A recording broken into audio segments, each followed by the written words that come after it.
So now I'll be walking you through the process of registering for the Quick Lab. So I'll be sharing my screen. So I guess most of you have already registered for that, but yeah, I'll share my screen and tell you the whole process so no one will be lagging behind. So yeah, just confirm me in the chat if my screen is visible. Pranav, it's visible. Okay, yeah, it's visible. So yeah, first you have to make sure that you are in incognito mode. That's a very important step. So most of you would already have received this particular mail. Congratulations, you are enrolled in the program. So in here, there is something called enter your code. So I just click on this particular thing and it will redirect me to this particular page. And in this mail only, we have this access code. So you just have to copy that till here. Go here and just paste it here and just check on this box that I'm not a robot and then just click on submit. So now what will happen is, and make sure that you are not already signed in to the browser. After doing this process, then just click on sign in and sign in from the same email ID, same Google account that you have registered while filling up the form. So as you can see now I am signed in and now if I check, okay, it shows 0 credit. So it might happen to all of you. So you have to be careful with the steps. So let me do the same process again. So let's say if this happens with you as well, you are not getting the 9 credits. So you will be getting 9 credits here, but right now I'm having 0 credit. So what you have to do is you have to do the whole process again. So in that way you will have the thing. So let's say I'll sign out again and I'll go to this email again and then just click on enter your code again. So it's a bug in this particular thing. Lots of people are having the same issue. So yeah, just keep on trying for 1 or 2 times. You will surely get the thing. Okay. So now I'll just re-enter the same code again. Click on I'm not code and then submit. And then I'll try to sign in again.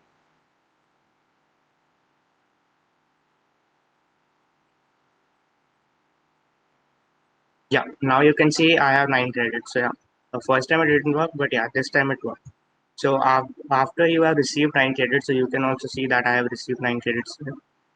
You have 9 credits. Okay. So now what you have to do is the second step is you can see there is a lab known as a tour of Quick Labs and Google Cloud. And yeah, one more thing, as Prerna mentioned, like if you are doing in Firefox or something and it's still not working for you in incognito mode, I'll prefer to use either Chrome or if you are using Brave browser, then try to do with Brave. So you will have no issues in getting the 9 credits. So after you have got the 9 credits, then you have to click on this particular lab. So now something like this would appear. So you just have to click on start the lab and after that your lab would be started. So on the left hand side you can see we have something called open Google console, username, password and GCP project ID. So what this thing is doing, it is creating an instance in a GCP, like a new account in a GCP which have the username and password this that is already mentioned, and this account is only valid till the time of the lab. So it's now 44 minutes, so yeah, it's valid only for 44 minutes. So this is the process that how QuickLab works. And in the further slides, Prerna would be explaining you more about how you will be doing your machines and the lab in the QuickLabs. So you can go through this whole thing, whole documentation and over. But right now, just to make it short and tell you the process of registering successfully. So there would be some questions here. So you can all read about this thing. I am not reading about all those things because it will take some time. It's just for the registration, so we are skipping that part. But yeah, surely in the further slides, Prerna will be explaining you each and everything in detail. So yeah, so the first question here says the build a temporary environment in Google Cloud. So as I told, yeah, this is a temporary environment for valid for only 45 minutes. So we will say yeah, the start lab button will create a temporary environment and we'll just say submit. If the answer is correct, a tick would appear, and uh, just like that, we have to fill all the questions available. So the second question says when the timer reaches 00, you will lose access to your temporary. So as I mentioned, yeah, you will lose the access. So you can just click on true and then submit.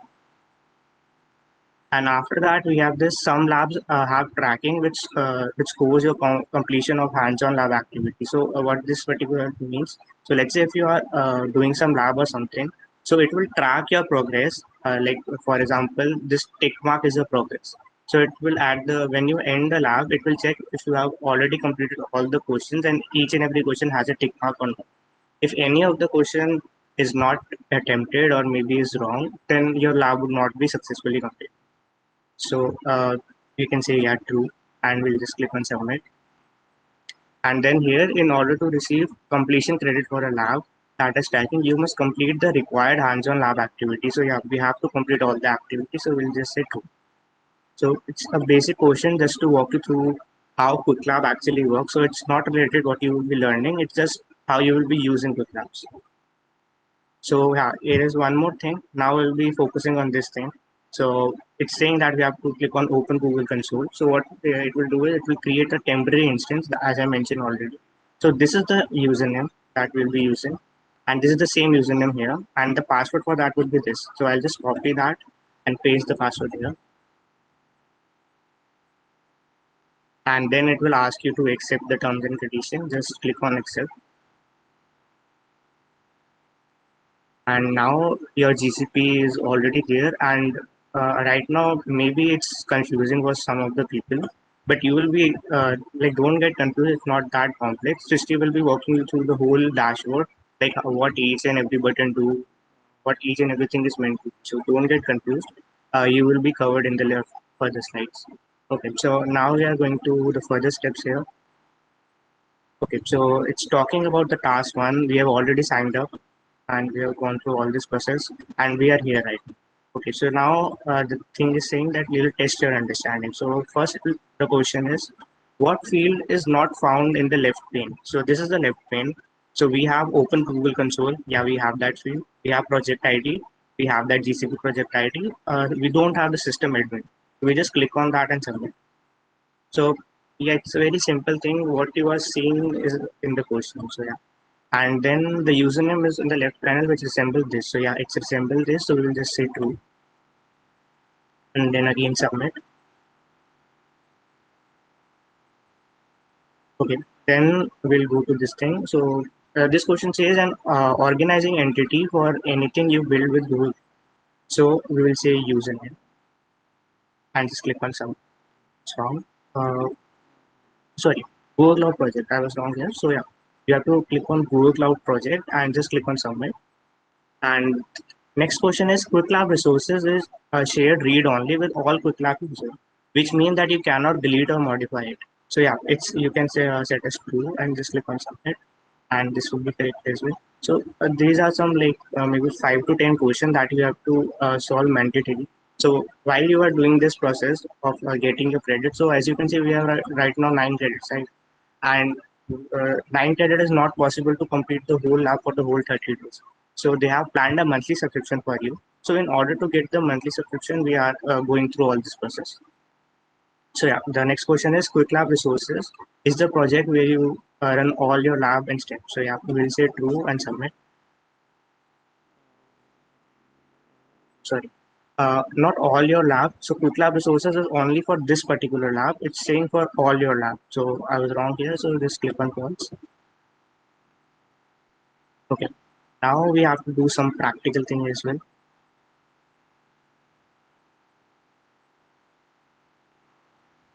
So the next question is offer quick access to the platform services and also outline its offering. So we can say navigation menu. So it offers a quick access to everything. So this particular thing, we can easily navigate to each and everything. So that's why we are seeing navigation menu and somewhere. And then we have permitted roles set for project level and otherwise specified control access. So yeah, we can say true.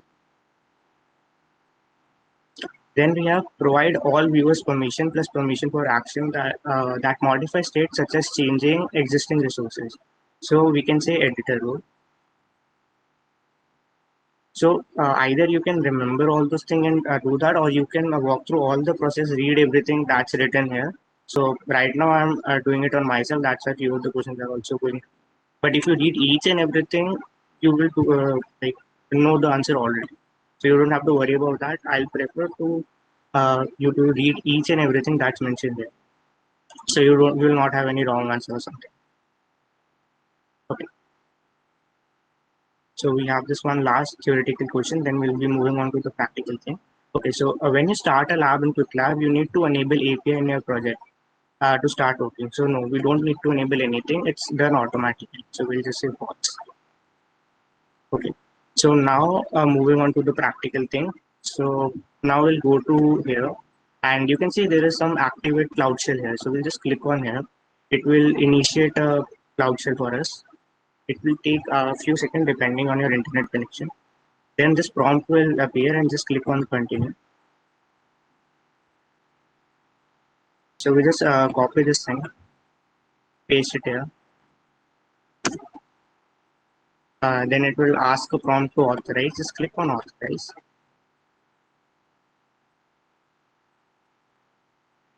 Then go here. It will show something like this that we are already seeing. You can see this thing is exactly same with this thing. Then you can go to the next tab. It says touch test.txt. So what this touch do, it's create a file for you. So we can write this. So now we'll have a file called test.txt. And after that, we can just skip this fourth step because it's just for checking if the file is created or not. Then we can run this particular thing. Nano test.txt. So this particular thing is to edit the file that we have created, test.txt. So I'll just run this and yeah, you can see the same thing is appeared here already. And we just copy this thing, paste it here, and we can do Control O. This file kind of thing would appear. Just click on enter and then Control X. So now your file is saved. To verify, you can do cat. Cat is for checking what's the content in the file. So I'll write the file name cat test.txt and you can see it's already there. So if you can see, we have already reached to the last step and everything is already there. So now we are sure that we have completed all the things available in this lab. So what we'll do is we'll just click on end lab. It will ask you to submit that are you sure you have completed and attempted all this thing. So I'll just click on submit. I just click on waiting and I'll submit. Yeah. Scroll Okay. down. Yeah. Yeah. So now you can see, yeah, sorry for that mistake. So yeah, if you click on 9 credits, so you will get the monthly subscription. So now you are on the monthly subscription and that's the process of getting the subscription and then you can start with the 30 days of work. So thanks Utkarsh for helping. And this is the registration process. I know it's a little complex. You will face a lot of bugs, but yeah, you will go through that. And if you are facing any issue or anything, so you can anytime contact. Yeah. So this is track one, cloud engineering. So we have the 6 tracks. So we'll be sharing this slide with you as well for the track one and track two. So you will be able to know what are the tracks that you have to perform. And also if you go on the website of the GCP, you will also see the tracks there as well. So we will also share the link. So maybe Utkarsh and someone can share the link on the chat. So you can just directly go to that particular link and see all the track for the track one and track. And the second question I was receiving was regarding the that some of you have not got the mail and is not able to start the lab. So first of all, if you are 100% sure that you have successfully registered and you have seen the confirmation message after registering that you will get the mail and you have registered and completed this form, then it's fine. You will definitely get a mail. Most probably by tomorrow or maybe by today evening as well. Maybe you will get the mail by today 9 as well. So if you didn't get the mail, just check your spam folders, promotion folder, and all that folder, and 100% you will